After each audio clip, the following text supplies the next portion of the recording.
ভারতের রাজধানী নয়াদিল্লিতে বাংলাদেশ হাইকমিশনের সামনে বিশাল বিক্ষোভ চলছে।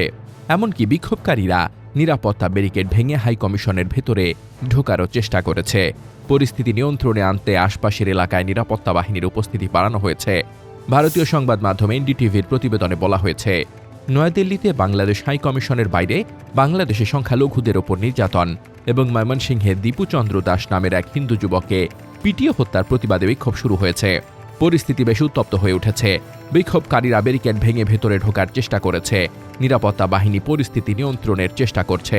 হিন্দুত্ববাদী গোষ্ঠী বিশ্ব হিন্দু পরিষদ ভিএইচপি ও বজরং দলের এই কর্মসূচিকে কেন্দ্র করে হাইকমিশনের সামনে নিরাপত্তা জোরদার করা হয়েছে।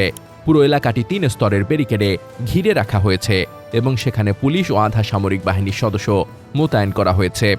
বাংলাদেশে হিন্দুদের ওপর কথিত নির্যাতন ও উপাসনালয় ভাঙচুরের নিন্দা জানাতে বিশ্ব হিন্দু পরিষদ ও বজরং দল এই বিক্ষোভ সমাবেশের ডাক দিয়েছে। দূতাবাসের সামনে বেশ কয়েকজন বিক্ষোভকারীকে ব্যানার ও প্লাকার্ড হাতে স্লোগান দিতে দেখা গেছে। অন্তত 2টি ব্যারিকেড ভেঙে তারা ভেতরে প্রবেশের চেষ্টা করে, তবে নিরাপত্তা বাহিনীর তৎপরতায় ব্যারিকেড পুনঃস্থাপন করা গেছে। বিক্ষোভকারীদের সরিয়ে দিতে কয়েকজনকে আটকও করা হয়েছে। এর আগে 20 ডিসেম্বর রাতে দিল্লিতে বাংলাদেশ হাইকমিশনের গেটে বিক্ষোভ করে একদল লোক। এ বিষয়ে দিল্লিতে বাংলাদেশের প্রেস মিনিস্টার মোহাম্মদ ফয়সাল মাহমুদ গণমাধ্যমকে বলেন, শনিবার রাত 8:30 থেকে 8:45 নাগাদ 3টি গাড়িতে করে কিছু লোক এসে বাংলাদেশ ভবনের গেটে দাঁড়িয়ে কিছুক্ষণ চিৎকার করে। তারা বাংলা ও হিন্দি মিলিয়ে কিছু কথাবার্তা বলেছে। হিন্দুদের নিরাপত্তা দিতে হবে, হাইকমিশনারকে ধরো। পরে তারা মেইন গেটের সামনে এসে কিছুক্ষণ চিৎকার করে। ওরা চিৎকার করে চলে গেছে, এতটুকুই আমি জানি। পরে বাংলাদেশ হাইকমিশনের সামনে 20 ডিসেম্বর একদলীয় বিক্ষোভকারীর জমায়েত নিয়ে বাংলাদেশি গণমাধ্যমে প্রকাশিত সংবাদকে বিভ্রান্তিকর প্রচারণা বলে আখ্যা দেয় ভারত। দেশটির পররাষ্ট্র মন্ত্রণালয়ের মুখপাত্র রণধীর জয়সওয়াল 21 ডিসেম্বর এক বিবৃতিতে এমন দাবি করেন। রণধীর জয়সওয়াল বলেন, এ ঘটনা নিয়ে আমরা বাংলাদেশি কিছু গণমাধ্যমে বিভ্রান্তিকর প্রচারণা লক্ষ্য করেছি। বাস্তবতা হল 20 ডিসেম্বর নয়াদিল্লিতে বাংলাদেশ হাইকমিশনের সামনে প্রায় 20 থেকে 25 জন যুবক জড়ো হয়েছিল।